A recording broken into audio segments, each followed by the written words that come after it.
Greetings, fellow humans. You know me as Iceman Caesar, and this is what's up in the world today. Better Call Saul. That's right, today talking about the awesome Breaking Bad spinoff, Better Call Saul, which just kicked off Season 4 last Monday with a great episode. Talk about that in a bit, but first I want to talk about Season 3, just like the finale and kind of some of the, pretty much everything that was going on at the end of Season 3 leading into Season 4, because I was going to do a blog about it and put it on the blog, but every time I sat down to do it, something would take me off of it, and I just kept writing a little bit at a time, a little bit, and eventually it just kind of fell out of the mood to write it. But then once I got into started doing these What's Up in the World Today videos, I figured that as soon as Season 4 started, I would do a video on it instead of put up a blog, because I don't know, just sometimes you got to just, some things are just. Sometimes you just gotta listen to the signs, I guess. And it just seemed like it wasn't meant to be a blog. It was meant to kind of save for a video. So that's what I'm doing. But I took all the notes everything that I started with and kind of put that into the video. So that's why I want to talk about Season 3 to start, so I can talk about some of the things that I was already writing about in the blog. So get right into it. Season 3 will start with, man, there is no other place to start other than Chuck. And at the as Season 3 was coming to a close, you definitely knew that Chuck was headed for a fall, but I did not think that it would go as far as it did, like not even close. There were times that coming to the end of Season 3, I was just like, they actually had me thinking like, man, maybe there is something real to what's going on with him, because it's like, I know that we had the scene in the first or second season with where he's lying on the bed that was plugged in, but it's like, just Michael McKean was doing such a fantastic job at such a fantastic job of expressing his pain that I really felt as a viewer that he might actually be hurting from the electricity. So it was unbelievable acting from Michael McKean, not only in this scene, but the entire series. And it was just, just with how he was trying to come back to normalcy, but it wasn't going away. And I was just like, and he was just still kind of like having those, okay, I'm dealing with it. I was, like there was a part of me that was starting to think, maybe there is kind of something real. But once we got to the meltdown with the power box and him trying to find the source of energy, you knew that it was, just a mental thing, something that just, clicked in his head, and for some reason he thinks he's feeling this pain, and just absolutely went off the handle and lost his mind trying to find this source of electricity, and just undoing all of the good that we saw and all the forward progress that we thought that he was making. So it was that was a tough scene for me to watch, because at the time, by the end, leading up to the end of Season 3, they actually had me rooting for Chuck, rooting for him to come through and succeed. And that is a very stark contrast to the end of Season 2, when I wanted to kill him. So it's that's why I love this show. That's why I love Breaking Bad. It's just like, you never know where it's going to take you, ups, downs, twists, turns. It's just, and with the end of one season you hate Chuck, the end of another season, maybe you're cheering for him. And I actually was rooting for Chuck at this point to try to find some sense of normalcy and come back around. And it just was really, really sad for me to see him actually get back to some sense of normalcy, and see him in more like the Chuck that that we've never seen, that, because once when the show started, he was always the Chuck that was dealing with the electricity pain and stuff like that. So, but it was just to see that sense of normalcy and to have it come crashing down so hard, it was sad for me as a viewer, because they actually, like I say, they turned me around and had me rooting for him, but it was definitely not to be, because he went right off of a cliff. And that brought us to the finale, where we actually see Chuck attempt, and then as we saw in episode 1 there on Monday, successfully, and so we saw Chuck commit suicide. and by knocking over the lantern and going up in the burning house. It's just like, man, would never have guessed that would be the end for Chuck. Like, I just that was that this scene just really stunned me when we got to it and we saw him on the couch and he's kicking the table and you start to realize what he's doing, and once it actually falls over and the fire starts, it's like, I just never thought that Chuck thought that Chuck would be the kind of person that would ever even consider suicide, never mind actually get to the point to do it.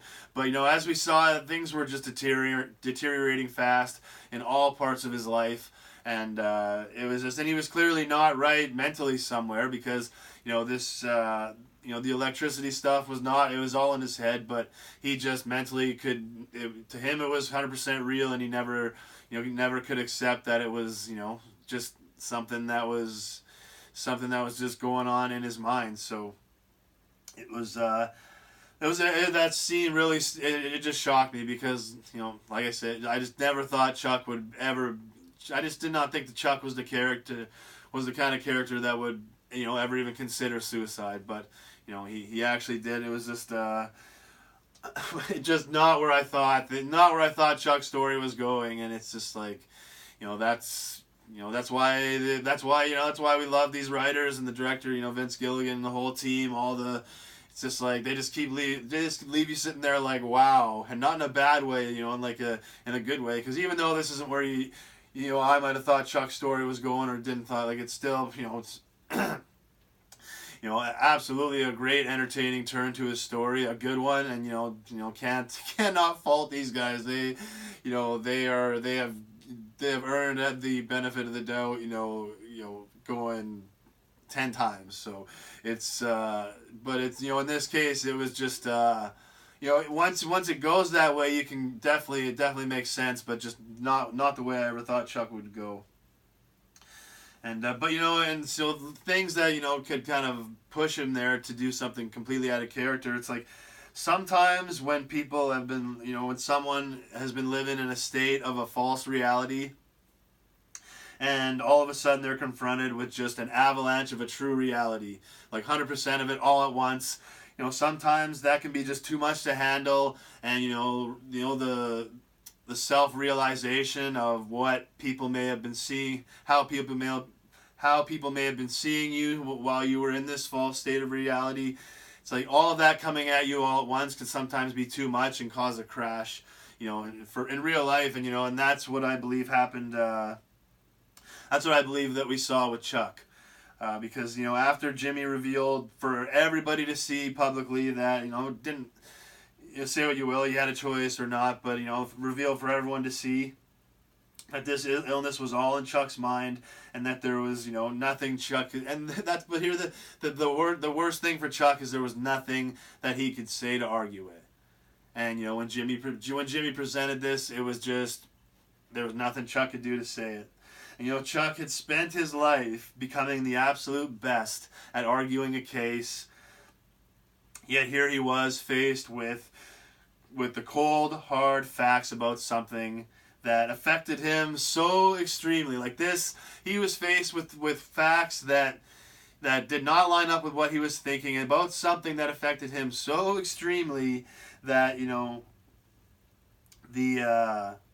yet there was nothing he could say. There was nothing he could say. Like, when Jimmy revealed the battery was in the phone or whatever, like, I believe that's how it was. I didn't have a chance to do a rewatch, but I'm sure that's how it was.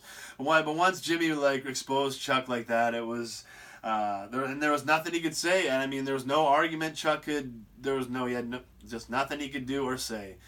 And the fact that he was losing to Jimmy was secondary to this realization of the true reality of what was really going on. And just being faced with that true reality and what that meant for his life, for his career, for his relationships, just everything that affected. I believe that was the biggest catalyst to Chuck's downfall, because it was just like, realizing, and see, up until this point, it was like Chuck was the one pitying the rest of the world, that they didn't have the compassion or the care or the knowledge to realize that he was really going through something, and they just didn't understand that it's like he was pitying the rest of the world. But once Jimmy revealed all this and he realized that he was living in a state of false reality, and Chuck is a smart guy, it wouldn't take him long to, once he's faced with the true reality and that this condition might have been all in his mind, or was all in his mind, the absolute stone cold proof. It's like wouldn't take him long to really put himself in other people's shoes and to look at how he was living. And that is, man, in that moment, everything turned around. All of a sudden, Chuck realized that everybody else was actually pitying him this whole time while he was doing this. And for a man like Chuck, who the absolute, one of the emotions that Chuck would want the least in life is pity. And for him to realize that he was getting it for the last, these last few years that he was living like this in this condition, it's like, I just think everything in that moment just was, there's no more normalcy for Chuck anymore. It was just, that caused a crash in him, and it was just like, the whole time that he was doing this,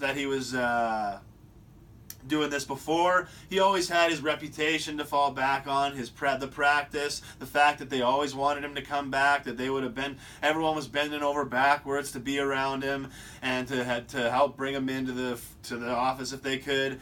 And it's like, for Chuck to have, the whole time that was going on, he always had things to fall back on. But once Jimmy revealed this publicly, and that all went down, he had nothing to fall back on. His reputation was gone, and as we would see, his position at the firm was not only in jeopardy but pretty much done. And he had nothing else to fall back on, and that's why I believe that everything that happened led to him doing something completely out of character, in my opinion, and that is committing suicide. So, but you see, the thing that happened with Jimmy wasn't the only thing. Definitely wasn't the only thing that led to the downfall. I believe I believe that was one of the biggest things, and there was one like just as big, and that was the fallout with Howard. And I believe that had a huge impact on Chuck, especially with the way it all went down. Because for Chuck to become someone that Howard would rather pay millions of dollars out of his own pocket, put himself back, like he'd have to work it out, like millions of dollars out of his own pocket, and to Howard would rather do that than be associated with Chuck anymore.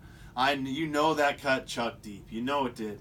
And this wasn't like taking firm's money. Howard took money out of his own pocket just to be rid of Chuck, to be done with him. Like, he was just so fed up. And I mean, Hamlin McGill, this law firm, as you'd see in the first episode of season 4, when Howard was in the obituary, they built this law firm up together with his father into a nationally recognized law firm. And for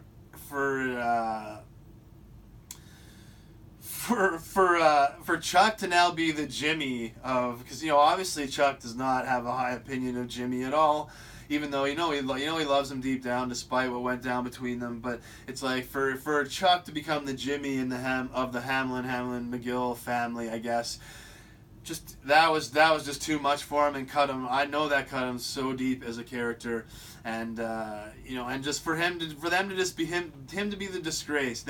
I just don't want to be around you anymore, and I will actually set myself back, and have to force myself to struggle and scratch and claw more just to be rid of association with you, man. For a guy like Chuck, who really held himself in high esteem and had a high reputation, it cut him deep.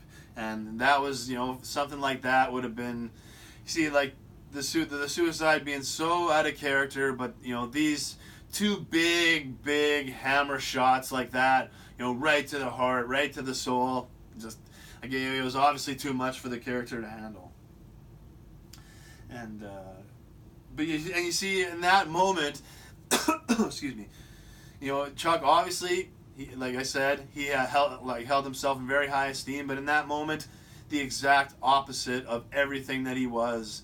The Charles McGill.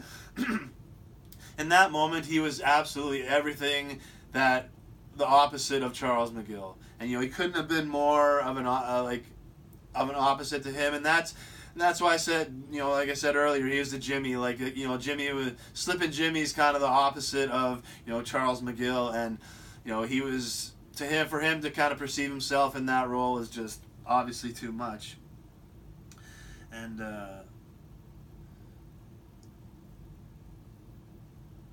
and so like just going back to that point, but I never expected Chuck to be the kind of person that would kill him, that would kill himself. But at the same time, I also watching, just never expected him to lose so much of himself, so much of who he was, as a person, to the point that it destroyed his reputation and pretty much all of his closest relationships.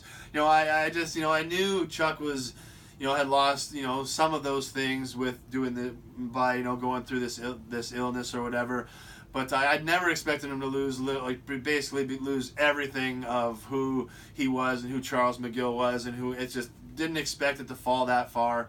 And but because he lost everything, I guess it does make sense now when you talk it through, because he lost everything that he was, complete opposite of himself. So that's why he'd do something that was complete opposite and completely out of character, which is trying to try to kill himself at the end of season 3. And unfortunately he did. We see succeeded at the beginning of season 4. But it's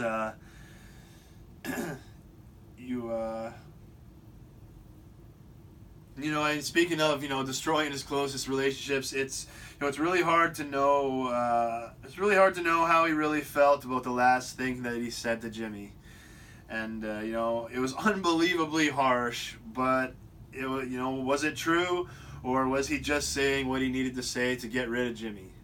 So and unfortunately, I guess we will never know now, and Jimmy will never know either. And it's you can see already at the beginning of season 4, it's going to be something that eats at him. And he's obviously able to, I think, becoming the full blown all in character of Saul Goodman is how Jimmy deals with the death of Chuck. And it's like basically becoming the Charles McGill of criminal lawyers. And he created like that. Any client that comes to him, he crushes. He knows the police department's inside out. He knows the courts. He knows how to do this, that, and that. And if if he meets somebody that knows the drug trade, sometimes he can help him out. Just probably should have been taught a lesson to stay away from guys named Walter White. But that gave us one of the greatest shows of all time. So we'll take it. But.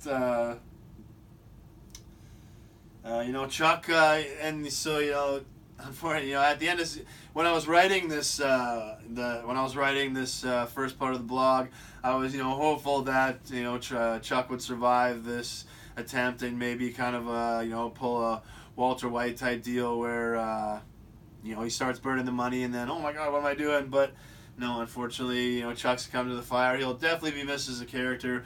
Michael McKean will be, sorely missed as an actor on screen. I mean, like, his acting was just, brilliant. Doesn't even cover it. I mean, the way he was able to convey, feeling this pain from the electricity, it's like you knew it was in his head, but man, towards the end of season 3, like I say, they had me thinking that maybe there actually is a little bit to this. Maybe there is something to it, but in the end, it was just in his head. But what a great run of a character Charles McGill was. Great run on the show for Michael McKean. He's part of the Breaking Bad, Better Call Saul universe now, family. So we'll always be appreciating him, and he'll always be one of the people we support. So big thanks and cheers to Michael McKean for giving us everything he did, giving us the run he did on the show, and much love and God bless to him and his friends and fans.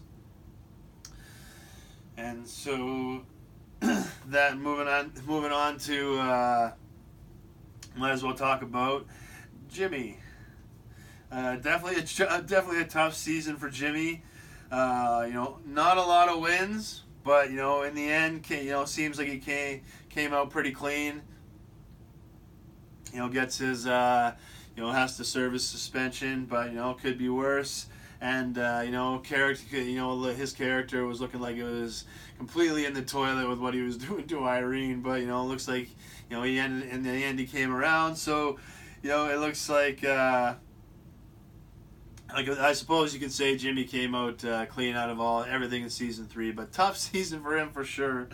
The Irene stuff, man, that was tough to watch when he was when he was putting the plan into effect and turning everyone against her. It was just like, I'm just my heart broke. It's like I'm always sympathetic to the to the broken, to the victims, to the the people that are taken advantage of always. But just being a massage therapist, I've talked with had a lot of conversations with elderly people, been in volunteering in nursing homes and things like that. So you definitely hear the stories about how you definitely hear stories about when sometimes things aren't going well in their lives. So it's tough to watch somebody purposely put that on a woman, but especially somebody a character that you're trying to root for and that you actually you want to like. So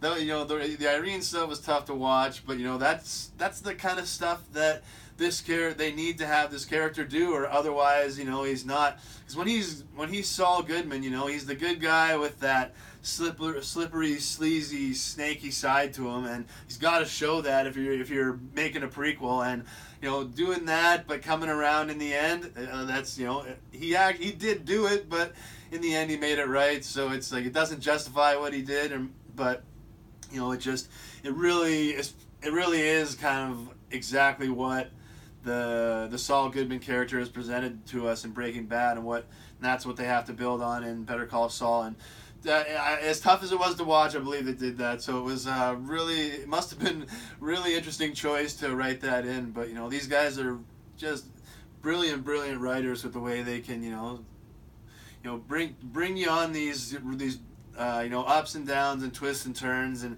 just keep you. Just do it in a way where you just love being along for the ride the whole time. You're never like, oh, is this really going somewhere good? So it was just tough to watch at times, but I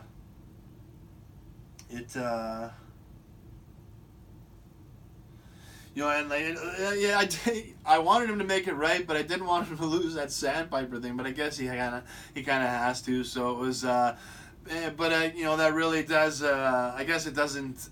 If he doesn't lose the Sandpiper settlement, then it really there is a limit to how much he did it for a good reason. So I guess that's got to be in there. But it's I wanted him to make it right, but at the same time get to keep the Sandpiper. But definitely not how it's going down in the Breaking Bad, Better Call Saul universe. And it was. I just gotta say, it was hilarious to watch him try and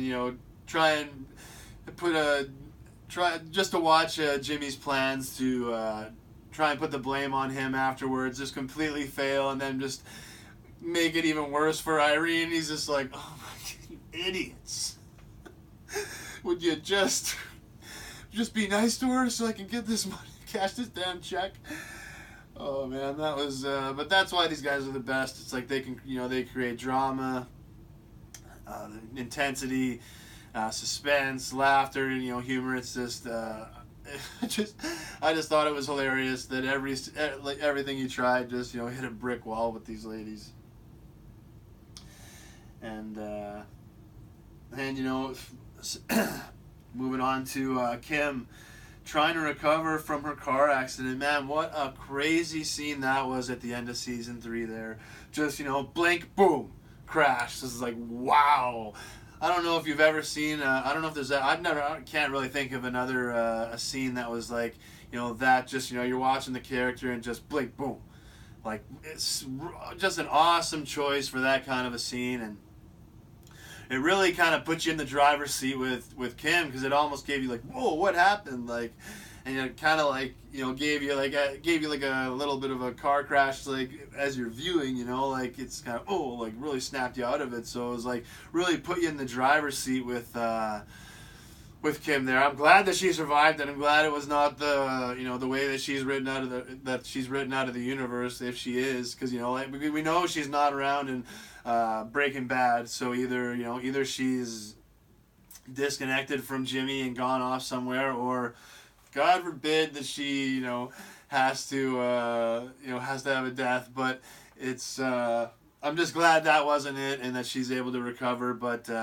looks like it's gonna be a while for her to recover with all her cases. That was just a crazy visual with her. Like basically like her life, like not only the car crash, but her life kind of crashed at the same time, and she was just too much was on her plate, and it was. And that, kind of her just debris, all the papers everywhere, the crashed car, smoke in it, and she's just kind of like, that was, it was just a, it was a great scene, but I'm really, really glad that she survived it. It's, she is an amazing actress. Kim is a great character. And I just, and I really enjoy watching her work as a lawyer on screen. Like, she makes it real. She seems like she's real. It's, I definitely enjoy those scenes. They're not just filler scenes. I like watching her. It's just entertaining to watch her be a lawyer, and it's not easy to do that sometimes. Sometimes, those are scenes when people tune out, or when you're not as interested. But she's able to keep my interest in pretty much every scene, because it's just such a good job at bringing the realism to the roles. So that's just so many reasons why I'm glad that she survived that car crash. And I'd be kicking myself if I did not mention the Blockbuster scene. That was so great, so awesome. I miss wandering around Blockbuster for an hour trying to choose a movie. Now it's Netflix, and it's like a little bit of going off topic here, but the Netflix Blockbuster thing. It's like, here's a case of, you need to know when it's time to change. And it's like, if Blockbuster would have seen Netflix coming and been like, you know what, we already have the relationships built and the bridges built with all these movie studios and companies. Let's get into our own streaming and ride this wave at the front of it, instead of getting ran right over by it. So it's if that's one thing where you got to see sometimes and realize, what we've been doing is working, but something else has come in. Things are changing, and we need to change if we're not going to. And it's there in that case, there still could be there could have been a Blockbuster streaming, and still a kind of obviously not a Blockbuster stores on as large scale as we had, but they could still be in existence if they had the streaming services to balance it out. But obviously it didn't go that way. Netflix came along. Netflix is great. I love it. They're not only putting other old movies and TV and everything, what they've done for stand-up, man, just incredible.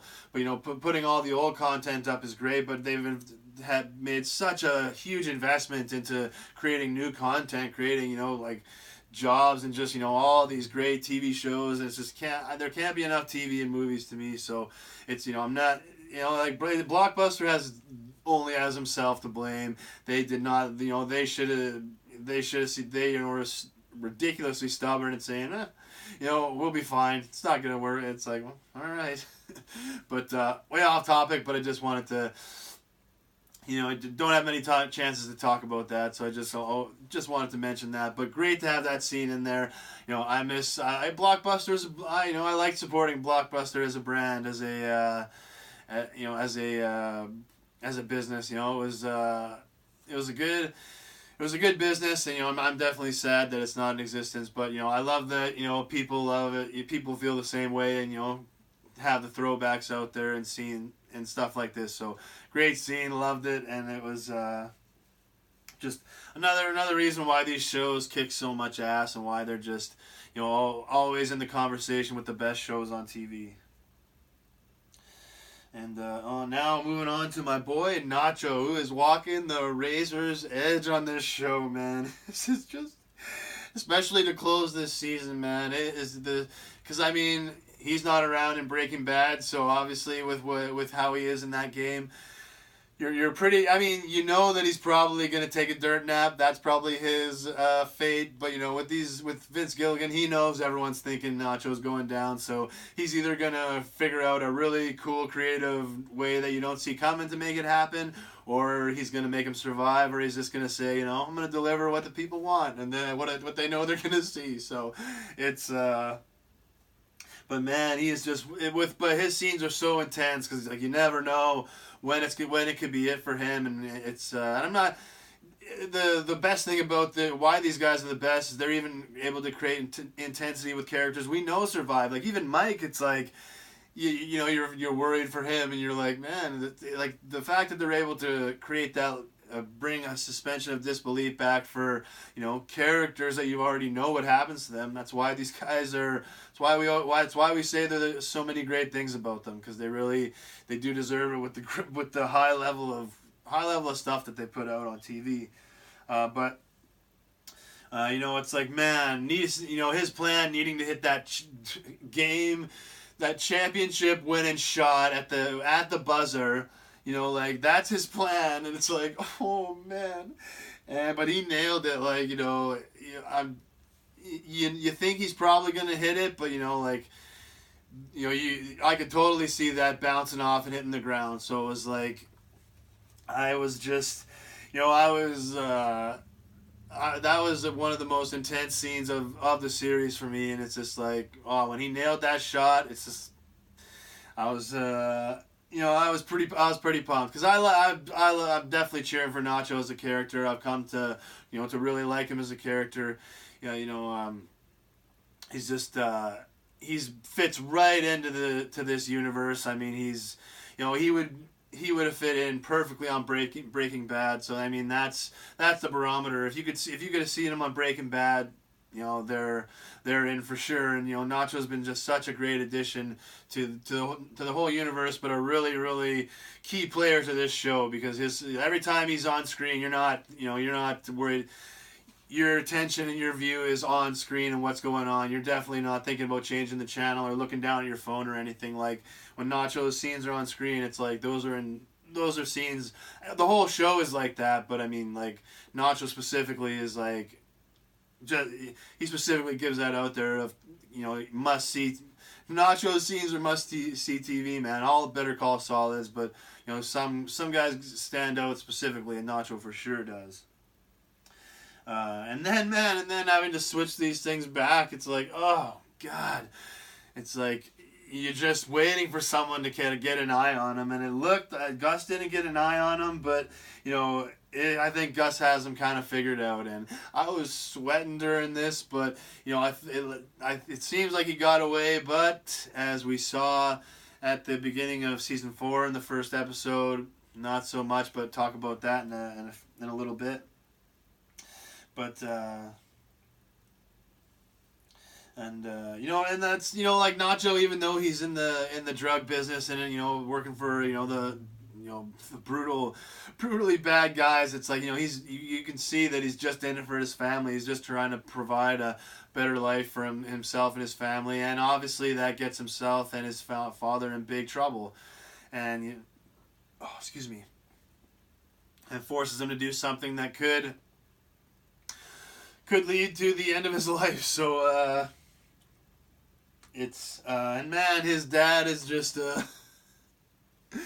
his dad has got that fire. Like he is not. He was looked like he was ready to knock Hector out, man. It's like that's why that's why I just hate like the drug business and the criminal trade like that. It's like like Nacho's dad is a good man, forced to just for what are his options? Like have him and his family brutally murdered if he stands true and holds true to his morals and to being a good man and doing what's right. It's like, that just pisses me off. And Hector was, well, like, I mean, don't have to go in like he is like a career unbelievably amazing actor. But like as that character, oh man, like he is just like, I want to see someone kick the shit out of him. I can't stand him. I can't stand him, and it's just. But but Nacho's dad, man, it's like if I don't know if we'll see if Hector remembers if Hector's holding a grudge or anything, because the it's possible that with the attitude and the fire he was showing, he may have a date with the cousins. But see, Nacho could have, got that all off track by putting Hector in the hospital and putting him in the chair. But we'll see how that plays out.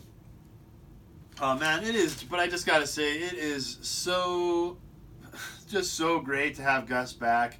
And at just being on screen and in this universe again, and just crushing it as he did in Breaking Bad. It's just so great to have him back, and man, it's just really interesting to watch the interactions with him and Hector, knowing how everything ends between them, and it's it's just you want, the way Hector is just running his mouth and talking so much shit, you want Gus to get the upper hand and, shut his mouth for good and win, but, down the road Gus doesn't do it. And now seeing him, like, save Hector's life, more than once, it's like, ugh.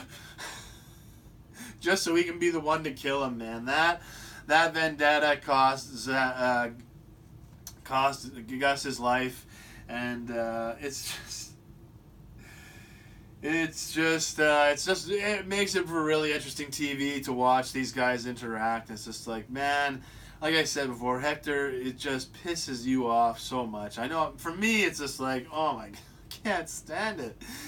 And then, knowing that Gus does not get the upper hand on him, and that Hector actually wins in the end and gets the upper hand on Gus, it's like, oh man, like it's just, I just love these shows, bringing out these kinds of emotions. That's why you watch. That's why you invest in TV and movies and entertainment, things like that, to have them bring out these emotions and make you feel real emotions about, something that's fictional. It's in a fictional universe. It's not, real in our reality, which is, doesn't. It's just, things that bring out those real emotions are the best, and these shows bring out so many of them. So many different ones, too, like love, hate, up, down, side to side. It's just like, and you never know which one, or where you're going with them. It's just, that's why that's why it's the best. And but for me, I just can't get enough of watching Gus's empire running smooth. That was one of the things that I was sad that we didn't one of my only things that I would criticize about Breaking Bad is that it could have been at least 1 to 3 seasons longer, because I really wanted to see at least a season of Gus and Walt working great together. Gus, Walt, and Jesse working great together, and having that watching their empire work actually work good. And then eventually it would all come crumbling down, obviously. But I wanted to get some time of watching it succeed because Gus, it is the way that empire is just so smooth and has every nook and cranny covered and just every corner figured out. It's like, I just love watching it all, and love the all the just down to the most minute detail. Like everything is figured out, and obviously Mike is a part of that, which we saw in season 4. But it's just, I just love watching that, and I can't get enough of watching Gus's empire working smooth. So it's to the writers, and take as much time as you want to get through showing us that, because I just love watching that. And because it's a prequel, we pretty much should get his empire running smooth the whole time. Gus's empire, pronouns, pal. But it's take as much time as you want showing us all Gus's empire crushing it. And but last and certainly not least for this whole for the end of talking about for the end of season 3 coming into season 4 is our boy Mike. Man, it's like one of the best characters in TV history, and now he is definitely all in Gus's operation as he has the title of security consultant with Madrigal. Obviously first just the title to launder his money, but as we saw in season 4, you make Mike security consultant, he's a security consultant, and he's gonna kick security ass, and that's what we saw in season 4. But it's just now once he's connected with Gus and in working, now he's all in, and it's like. That's why I can't. One of the reasons why I was so excited about Better Call Saul is that Mike was going to be a big part of it, and that we were going to get to see his story play out. And it has been for me, one of the best episodes of either series was from the first season where he's describing what happened to his son. Unbelievable scene, unbelievable acting. It was just to see where Mike's pain is coming from, why he is such a devoted grandfather and so devoted to his son's ex-wife, his son's widow, his son's wife. Oh boy, but so devoted to his son's family, and it's just that episode was just absolutely incredible, and he's had done such a great job in every episode that he's in since then. But it's just for me, watching Mike's story has been one of the reasons why this show is as good as it is, and it's just it's been interesting TV. Why? Because it's been a tough lesson that Mike's been learning about, that he's been going through since the end of the second season there, when I think it was in the second season where Nacho told Mike about what happened to the Good Samaritan. Because when Mike robbed Gus to try to get the police presence on Gus, Good Samaritan found the drivers and let him go, and Gus then tracked the Samaritan. Hector came and killed the Good Samaritan.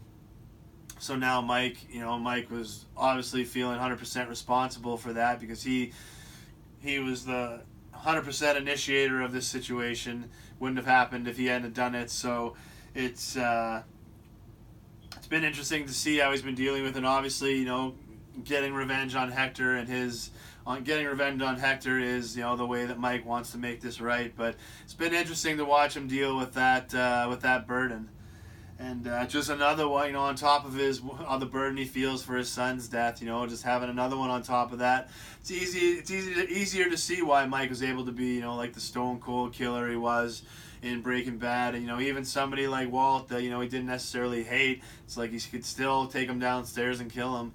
So it's easier to see why Mike is the way he is, with all these burdens that he has on himself. And I love what an awesome plan that he had with the shoes hanging on the wire, filling them with cocaine, and then when Hector's truck drove by, Hector's guy's truck, delivery truck drove by, shooting the hole in the shoes, and so the cocaine would sprinkle down on the truck, and the dogs would be all over it, and eventually they'd find the product that was in there, that was hidden in there. So it's I just love the show figuring out things like this is why we love it, and it was just another one of the awesome things, and I'm glad Mike got to do something awesome like that. And it was it's it's just I love Mike's scenes. I love watching watching his story play out. It's gonna get even better because now he's 100% involved in Gus's operation. So we're really gonna get to see him start being the Mike that we knew and got to love in Breaking Bad. So but one thing I want to say about Better Call Saul and being able to see Mike's story and what happened with his son and his granddaughter and his relationship with her and seeing how good and sweet he is with her. It's like, man, does it make Hank just come off as so much of an asshole and just he is such a dick to Mike about, and he's always bringing up Kaylee and Mike's granddaughter, just always bringing up how you tried to leave a good life for her, but it's not gonna happen. But poor little kid. It's like, oh man, it's like the more you see of how sweet this sweet relationship, the more it's like, you know what, you Hank. But this one thing I always just kind of that's the one thing about Hank that got on my nerves in Breaking Bad. But now that you watch Breaking Call Saul, it just kind of or Breaking Call Saul. Oh my God. Breaking Call Saul, everyone. Yes, great. Yes, I said that, and I'm halfway deep in this video. Damn it. No going back now. But yes, seeing that in Better Call Saul is makes the stuff with Hank that much worse. But that does it for talking about season 3, everything leading up to season 4. So get right into talking to season 4. And starting out, holy shit, man. Got right into it. We got our Gene scene to open the season. But, my God, those damn eyes staring at Gene in the cab sent a friggin' chill down my spine. That was just like, oh man, I was just, that really freaked me out, man. They got a great actor because he's got a chill of a stare. Excuse me. And I thought, the kind of the intense part was going to be to see if he was going to get through the little check there at the hospital. See, I thought when she was looking down trying to do that, she was going to look up to get him, and he was going to be, the cab was going to pull away or whatever, and that was going to be the scene. But he gets through it. Eventually she figures it out, and we see why Saul paid good money to get the identity that he did, because it works and it lasts. So his information came up, everything's good to go, and he gets into the cab, and then just we see this guy is just staring at him. He's staring at him through a green light. There's an Albuquerque Isotopes a little air freshener there, and he's and then he's just staring at him, and then Saul asks him to get out, and he kind of hesitates about stopping, and it's just like, man, what the hell is going on? And so obviously a scene like that, tons of speculation around Better Call Saul fans about who this cab driver could be. Is this someone that we know? Is it connected to someone we know? Is it a random? Is it something? So just tons and tons of speculation out there. Just kind of running through them, could be some random person from that was from Albuquerque living in Omaha now, and they remember that they recognize that this person, their passenger is actually that old lawyer from those commercials in Albuquerque when I was living in Albuquerque, and they remember that big story about the meth drug dealer that had a lawyer. I don't remember if I guess it did come down that Saul was connected with them all. That's why he needed his to be on the run with his fake identity. So yeah, that risk is out there. So it could have been a random that all of a sudden recognized him because he's from Albuquerque. Could have been an undercover cop that is has been staking out old Gene there, and they're really close to bringing things down on him. Could be some people are saying it could be somebody sent by Jesse. that one got me pretty excited thinking about that. There's some people, and then even getting crazier than that, some people think it could be somebody sent by Walt.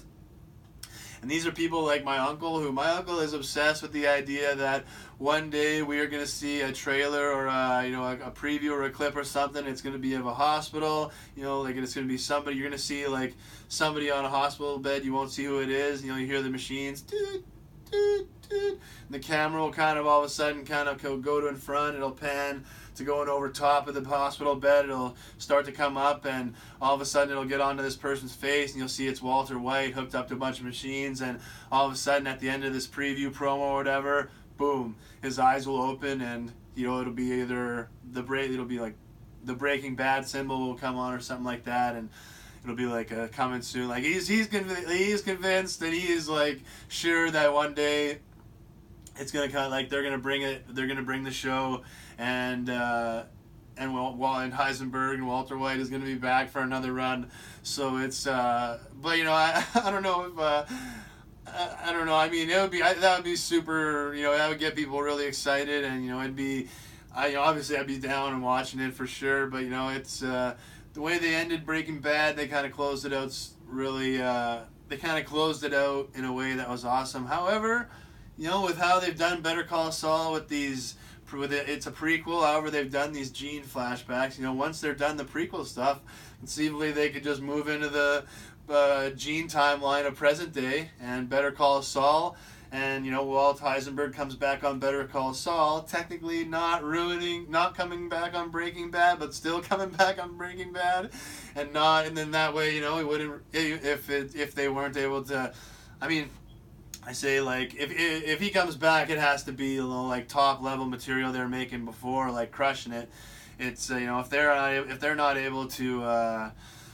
If they're not able to do that, then like it would kind of ruin things. But if it was Better Call Saul that it came back in, well, then it doesn't technically ruin Breaking Bad. So it's really interesting options to what they have. But there are people like my uncle that think that Walter White is coming back, and that and this could be the start of it. This could be somebody sent by Walt, because you're done when I say you're done. So that could be interesting, but it's. With Breaking Bad, Better Call Saul fans, our imagination's running wild, brother, and so I mean, this could be absolutely anybody. So I mean, these guys know there's not any stone that fans are not gonna leave. There's no stone will leave unturned. So any and every possibility is gonna be floated out there. So it's it'll be interesting. It will be interesting where this leads, but. Like we don't get many Gene scenes per season, so it's could be a wait before we see, but it'll be it's got people buzzing, that's for sure.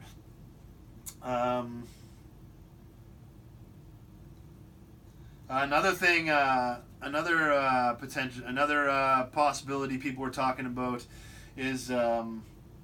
It could be Omaha's version of Walter White and Heisenberg, like a new guy that's like basically kind of like a teacher or whatever that knew, or somebody that knows chemistry that was made aware of the Walter White Heisenberg case, and was studying it, realizes that they could do it much better, but they need but. One of the reasons why Walt and Heisenberg was a success is because he had a great lawyer that knew his shit, and that was this guy named Saul Goodman. So this Omaha's Walter White Heisenberg has tracked down Saul Goodman to try and bring him into his operation and get him to help him out. So it's like I say, where the imaginations are running wild, brother.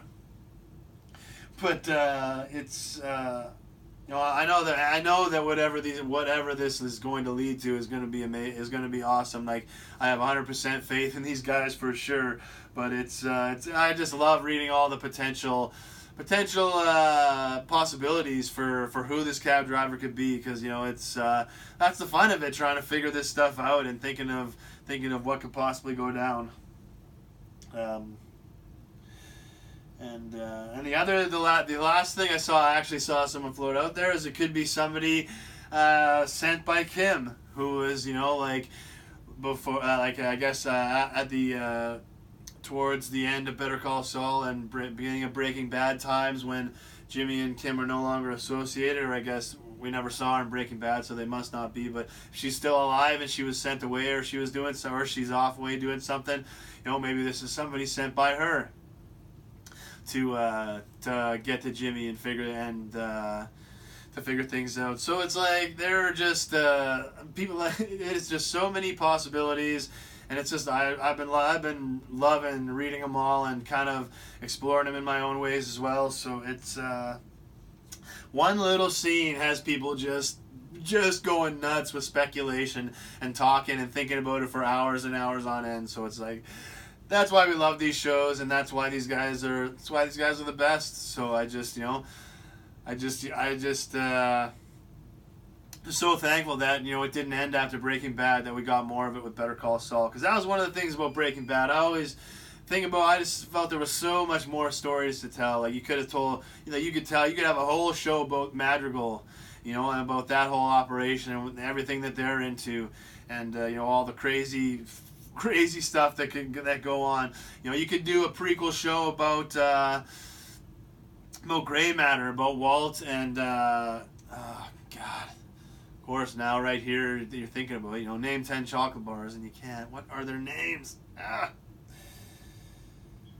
No, abandoned ship. But Walt's that he went to, that he made their company with, that and Gretchen and Elliot. Yes, got him. Boom. But they can do a prequel about that and everything that went down with that. They could do another one. They could do easily do one about the Salamancas. Like could do a mafia. They could do a show with about showing everybody about Tuco, the cousins. A young Hector. There's so many places and so many things. Even more with now we're kind of getting to see Gus's empire. I thought Los Pollos Hermanos seeing Gus is pretty cool because he has a prequel. His story is going back to back to Chile that we never saw. So it's Gus. Just I thought Breaking Bad left a lot of even though they gave us a satisfying conclusion and just shit. Some traits you're born with, like your mom's eyes, but your smile is your own. Protect it with Arm & Hammer toothpaste.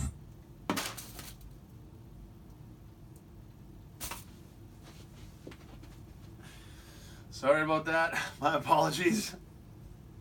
But where was I? Where was the train? Oh yes.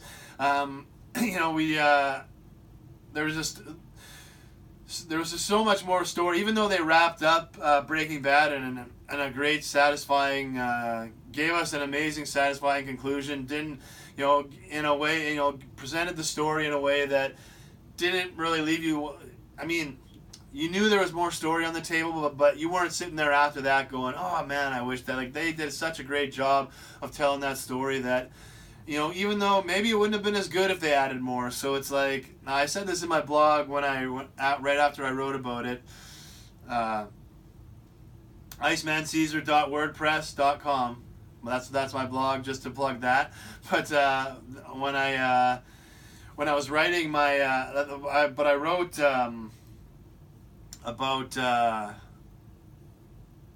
the end there, it was I really do believe that I think it was 60 episodes or something like that, 67, however many episodes it was. That was how many episodes this story was meant to be told on, because it's maybe it wouldn't have been as good. So it was as good as it needed to be with the way they did it. So you just have to say the way the amount of seasons and episodes we got was exactly the way that story needed to be told, and can't really ask for more. But we're getting more with Better Call Saul, which is awesome, and I think there's room for so just there's so much story in this universe that I don't think they have to limit it to Better Call.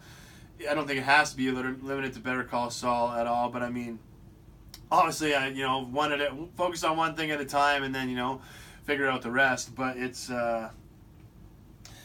it's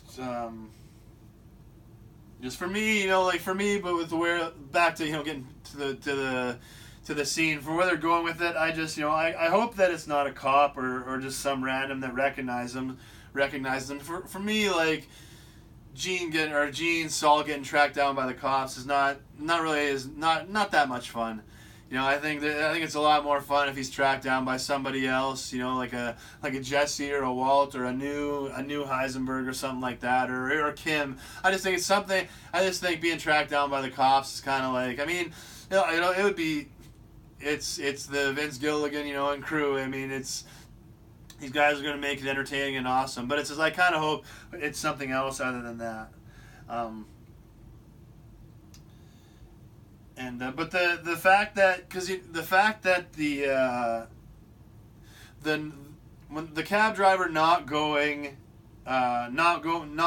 through the green light when it was green, like staying there through that makes me 100%. That makes me sure that this is not just in Saul Gene's head. Like, this is actually something that is happening. Like, he's not just making something out of nothing or being too paranoid. Like, this person actually is going out of their way to let Saul or let Gene know, like, I know who you are. I'm staring your ass down.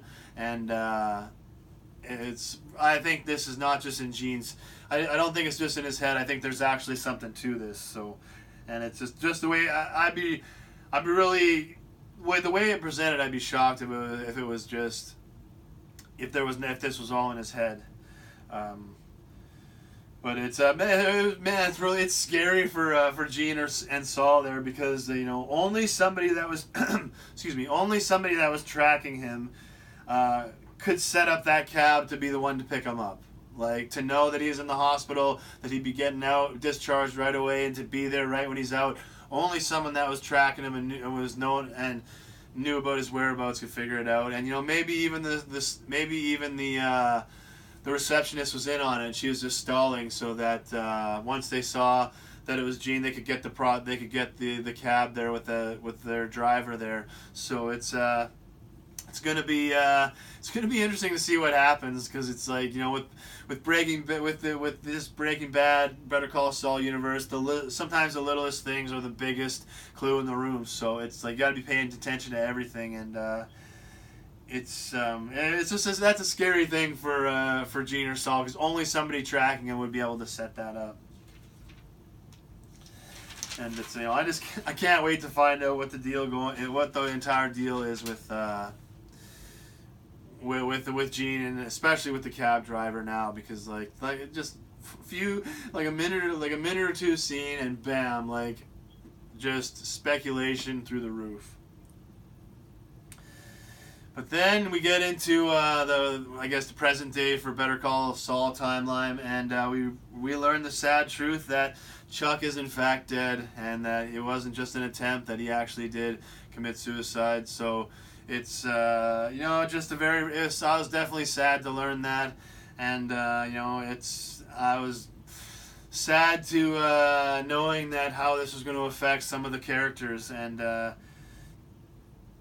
Jimmy, you could see this devastated Jimmy, right off the bat. Great acting from Bob Odenkirk. Like, you could just see immediately how this hit Jimmy hard, even though he wasn't saying it or trying to put that outward. Like, but you could just see it as a character, and it's Jimmy was able to recognize that Chuck had a breakdown prior to this event, and he definitely put some blame on himself, because he knows with him exposing Chuck publicly and everything with the insurance. It's like, Jimmy probably had a hand in pushing Chuck back over the edge and getting him to freak out and rip out all of his electricity and stuff. But he doesn't say any of this, but we can see it, and I just feel I feel that as an actor, that's what Bob Odenkirk was trying to present, and I feel that as writers, that's what they were probably telling him, as a character, that they wanted him to present that, because it's just, to me, you could read that on him, that he was, devastated, and immediately realizing that this wasn't just this accident, like, something happened, and that some of the blame falls on me. And, I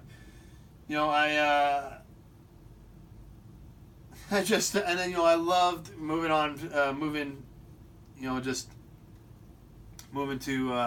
away from Chuck just for a little bit. But I just loved seeing Mike embrace his security consultant title and just run around, starting to run the show, because it's like, when you have that much at stake and you got that much going on, it's like you cannot be, cutting corners like that and taking chances. And it's insane with how many security flaws were going on, and just how lackadaisical they treated this whole operation, with how Mike was able to infiltrate it. So it's going to be. I loved seeing that scene, and Mike just order people around even though he doesn't even work there. It's like only guys like Mike can do that. And it's going to be interesting when he has his next meeting with Lydia, because it's like that was an epic fail for Madrigal, and I'm sure Mike is like, if I'm going to be associated with you people, you guys need to actually run this operation like you don't want to get caught. So it's like, and it's clear, like, as I said, it's clear all the tight security measures and everything, why this operation works so well and smooth is, in a big part because, they were able to bring Mike in, and he just knows his shit, and he knows how to do things the right way. And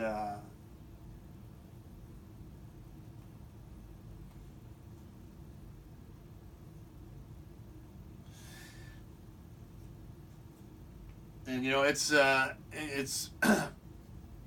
being able to watch, and like, as I said it before, but being able to watch Mike and his story play out is one of the reasons why Better Call Saul is as good of a show as it is. And it's things like character building, things like this. I mean, he doesn't really, at this point, doesn't need more character building things to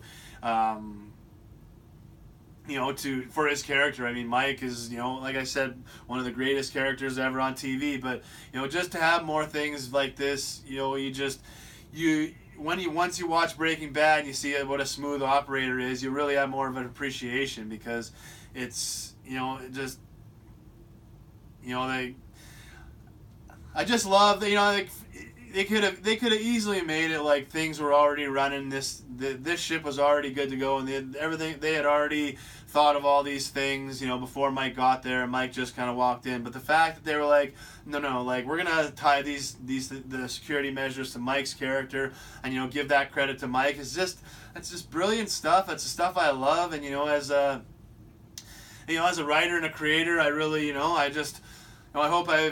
I really hope that I can, when I'm creating things, I can, I'll be able to pay attention to those kinds of things and create those kinds of things in my story and for my characters, because it's really inspirational as a fellow creative to watch that and see the little intricacies put in the stories and the character buildings and things like that, and just it just really makes you, I just a broken record, but it really makes you appreciate why these shows are so good and why this team is as great as it is. And I say team, I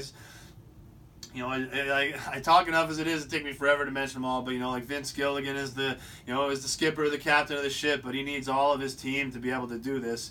And it's that was always my dream, man. My dream was always, to work together with a team. I mean, my first dream when I wanted to go to college was, I saw to be in advertising. I thought, putting an object in the middle of a table and sitting around with your team going, okay, let's figure out how to sell this, to present this in the best possible way, to present the best version of this. It's like, I thought that would be the most fun, exciting, fulfilling thing that you could possibly do for a job. And, like, to be able to, and, not to take that into like movies and like, here's an idea, let's make the best version of this TV show or story. It's like that would, but your team, like, not just one person, it's like coming together with a team and bouncing ideas and taking, it's just like that would, to me, that would be so much fun. It would be so much, it would just be the most, to me, one of the most fulfilling things you could do, for work or whatever. I mean, it wouldn't even be work at that point, but that's why I just have such a respect for the Breaking Bad, Better Call Saul team, because, they just, as a team, they present such high quality stuff that, as it's just, it's inspirational. It inspires me to try and, set the bar that high when I'm trying to create my own art.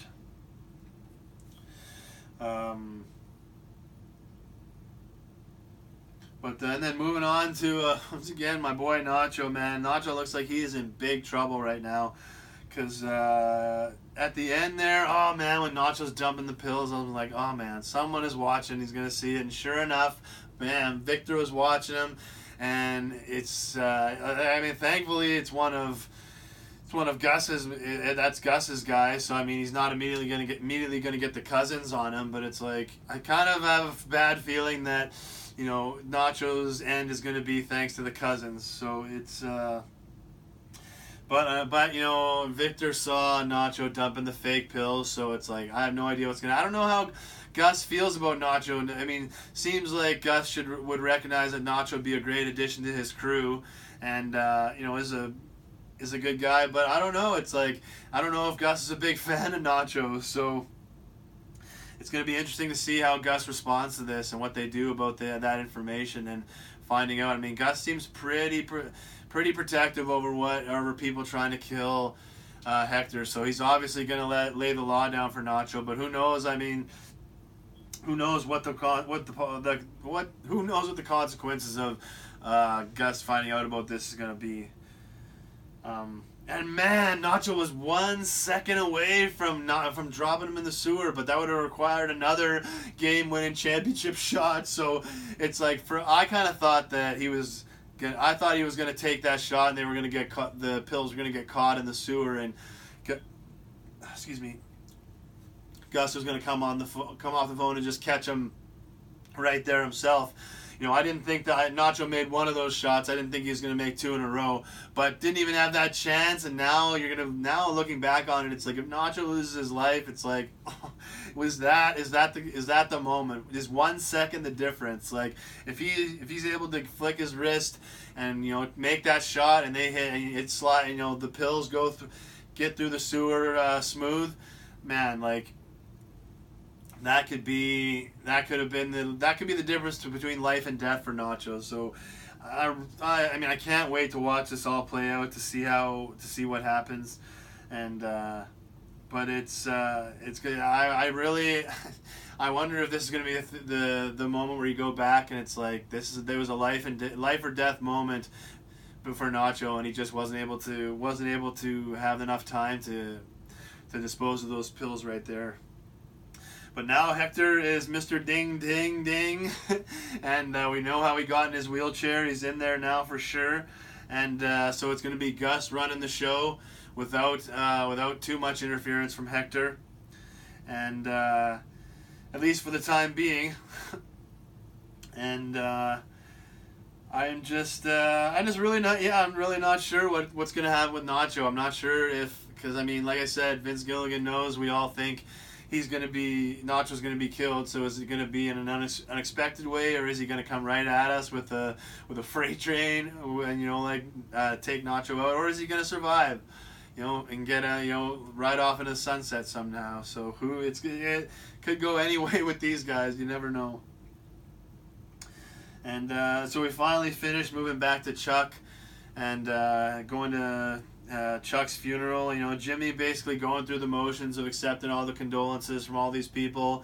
One guy that last time we saw him, he called him an asshole. It's obviously everyone's putting away their differences for the funeral, and Jimmy's no tears. Just you can see that this has rocked him pretty good. But he's going through the motions and trying to stay as strong as possible. Clearly, Howard really seems to be more outwardly affected than Jimmy. Like Howard definitely got rocked hard by this, and he seems to realize that this was not an accident, that this was something that Chuck did on purpose, and he given what went down between him and Chuck at the end, he is blaming himself 100%, and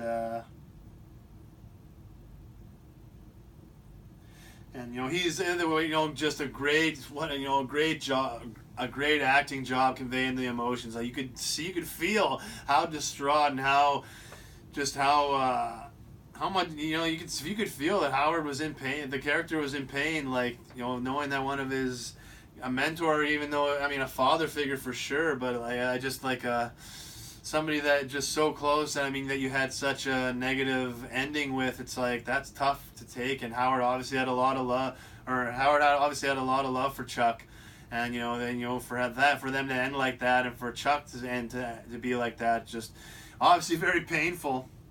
And but you could see it, but Howard is definitely not holding it in. He admits that to Jimmy, and that was a tough scene, because it was, he really just bears his soul out there to Jimmy, and he's really kind of doing it, looking for comfort, looking like for Jimmy to tell him it'll be okay and it's not your fault. But man, in that moment, Jimmy doesn't give them that at all. He takes some sandpaper and he rakes it across his sunburn, man. It's like, he's just like, that's your cross to bear, Howard. That's on you, pal. And immediately gets up and almost gets into a good mood, and it's just like, just Jimmy very, very callous about his treatment with Howard. I mean, I know him and Howard are like, definitely have our best buddies, and have definitely don't see eye to eye, and have had their major differences. But I mean, Howard is one of those characters that surprised me. I really expected him to be that your typical douchebag, villain type that's like just doing all the bad things and just scheming and trying to get with Kim and break up, trying to keep her from Jimmy and trying to keep Jim. But really, he was not that character. I mean, he presented flaws, and he presented maybe not moments of his character where you weren't a big fan of him, but at the same time he still maintained somewhat of a moral code and kept himself a good guy, and didn't go too far over the edge to mess with people or anything like that. Other than Kim, he didn't treat Kim very well at all. That's kind of his biggest knock on him, was how he treated Kim. Was definitely not very, but I mean, like, nobody's perfect, and that was kind of his thing, that he just wasn't able to have control and say, I'm gonna take a step back and realize that I'm being a pretty big dick here. But he was, but it was just really, in that moment, you really wanted Jimmy to be like, it's okay, Howard, it's all right, it's not your fault. But man, Jimmy did not give that to him. He just, whew. It was a tough scene to watch, and that was obviously Kim was feeling the same way that I was, and a lot of people were, because she was. You could read it was easy to read on her. She was not happy with Jimmy at all, and not okay with how he treated Howard in that moment, and really just like kind of taken aback how he looked like almost in a good mood and was starting to almost like whistle around like it was just a weird moment for the Jimmy character. And I think that if Jimmy and Kim kind of break apart and go their separate ways, this is absolutely the point you can look back to where it really started, their relationship really started to sever, because it's like, man, she's not happy about that, and I don't think Jimmy's gonna back down and feel sorry or apologize to Howard or go give him a shoulder to cry on. Like, I really think Jimmy's going to hardline into this, and that's why I said earlier, I think that Jimmy's way to deal with his own guilt and his own feelings of responsibility is to just go full all into this, better call Saul Goodman sleazebag. And just to be like the the Charles McGill of criminal law. Like when you think of criminal lawyers, you don't want anybody but Saul Goodman. He can get you out of anything that he can. He knows the insides and outs of. Like he basically became the Charles McGill of criminal law, and so it's like. To me, I think this might be where we start to see the emergence of the Saul Goodman persona, but because it's different. You really like that's why the acting from Bob Odenkirk has been so great from his first day on Breaking Bad until now. Rocking and rolling on Better Call Saul. It's like he had a different vibe and energy before things started going bad with Walt and Jesse. When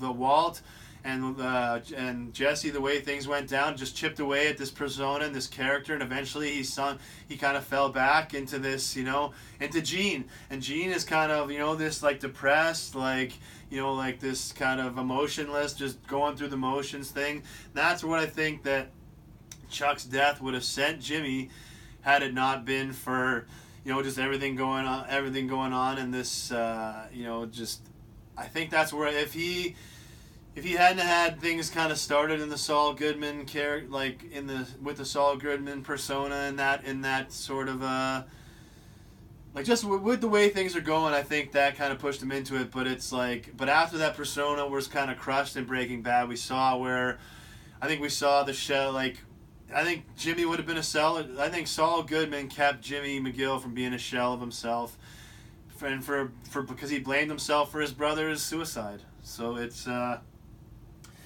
I think, and that's where the episode ended, with Kim being really kind of just, it wasn't even discussed. It was more of like wow, I don't even. It was a really unique. It seemed like a really unique emotion, kind of like a just disgusted, like a stunned, like a, just like she couldn't believe what she was watching, but she was almost kind of like, was she living in a false state of reality with Jimmy, and how she saw him and what kind of a person she thought he was living as? So it's and then did Jimmy start to kind of show her? Did she start to be confronted with the true reality of who Jimmy McGill, how he was, what version of himself he was living as at that point? So it's going to be a really interesting rest of the season. With the roller coaster that all these characters are in for, and even though we know the fates of some of them, even though they're not going to die, it's like there is just so much up in the air with all characters. There's so much up with and the ones that we don't know, the ones that aren't in Breaking Bad, it's like anything could happen with them. So it's like so much intensity and just so much suspense going on with this show, and it's just there's no regression. The stories are so entertaining and keep you engaged. The characters, the acting just keeps being incredible. Even though sucks to lose an incredible actor like Michael McKean. I know that that cast is going to keep rocking and rolling, and they'll be bringing on more additions to to flesh out the story and keep it going as on the pace that it has been, which has just been an unbelievable roller coaster ride. And nobody's getting off from here, and hopefully more people start to get back on and realize that this is just as good as Breaking Bad. And it's, I'm not gonna say better, because Breaking Bad to me is it's obviously best of all time is subjective, but it's absolutely at the lead of the conversation. But Better Call Saul is definitely like carving out its own spot in that conversation as well. So hopefully more people continue to get on the bandwagon, because this show just keeps getting better and better. And I love watching it. I love what it does for my imagination, and what it makes me want to explore this stuff and think about it and just do these videos. So it's I love it. And we got episode 2 coming up tomorrow. I just can't wait to see.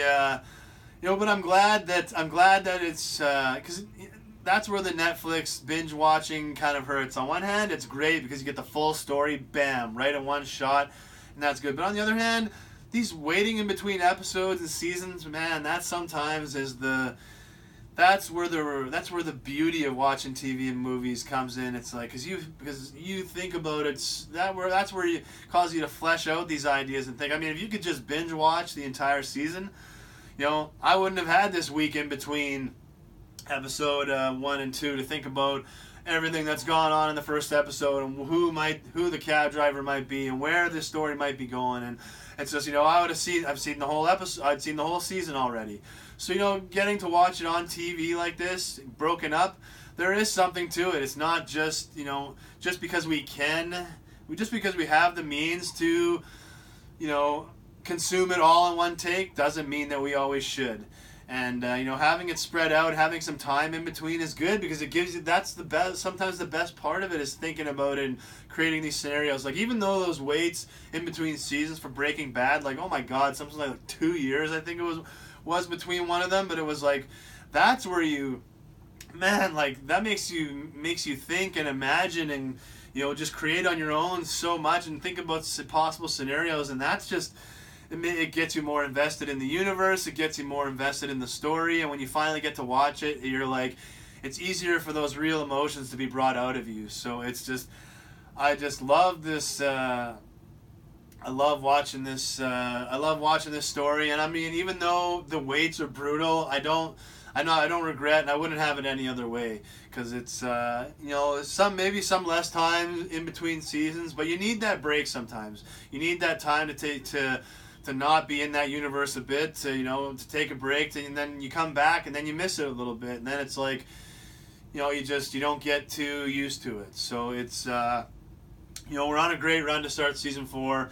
Better Call Saul is, as a whole, is a great run. So, I wanted to do, as I said, this kind of started as a blog last year when season 3 ended, but it was crazy. Like every time I started, I'd either get a block of what I was writing, or just somebody would be talking to me, or I just have to do it just every time, and eventually I kind of just, I didn't give up but I just thought, okay, because once I kind of had a plan to do these videos, I thought maybe it'd be better as a video once we get to season 4. So like I just thought, and now that I've done this video, I think that it was a better presented in a video form, because being able to flesh out more of some of these things I'm talking about with my words is it helps it to be easier to understand. But as for me, it's a lot more fun. I love this stuff, so I love talking about it. But definitely gone long, so I'm gonna end it now. Hopefully you've been watching since the beginning. If not, go binge watch the first 3 seasons and come along, and that so you can be along for the ride with the rest of us. Waiting in between. Figuring out theories, researching theories.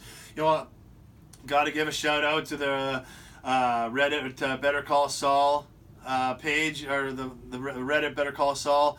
It's like tons of great ideas and stuff floated out there. It's it's become one of the places where I go to try and match up my ideas and theories, and to add to my ideas and theories for what people are thinking, and to see what other things I'm not seeing, or what things people are thinking about. So it's I think Reddit can be a place where people, really go out of their way to put toxic, negative opinions out there about things, but really is a great place to converse. And as long as you just ignore the more negatively, like the extreme negative stuff. Like I just scroll right past it. And I just search for the meat and potatoes, the good nuggets of a little information about the show, or where a good conversation pops up in the little thread. So it's like but. Reddit gets a bad rap sometimes. It gets too much. Maybe people are pumping its tires too much sometimes, but I like it.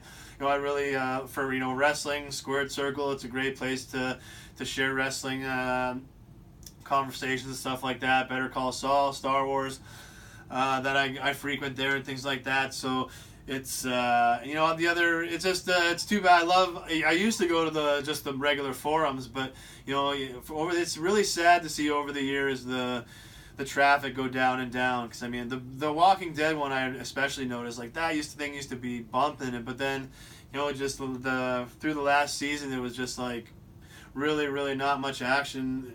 Really only a few threads created after episodes, and not really much comments coming up after them. So it's sad, but Reddit gets a lot of traffic, especially these the main feeds. So it's definitely check that out if you're a big fan and you want to flesh out the theories and stuff. But as well, I'm on I'm always on Twitter, talking about and stuff, like so definitely join in the conversation there, or as always, comment below. But that'll be it for me today. So tomorrow we got Better Call Saul coming, so hopefully everyone's watching. And but that's it for today. So thanks for coming along for the ride, and we'll see you soon down the road. Much love and God bless. Peace.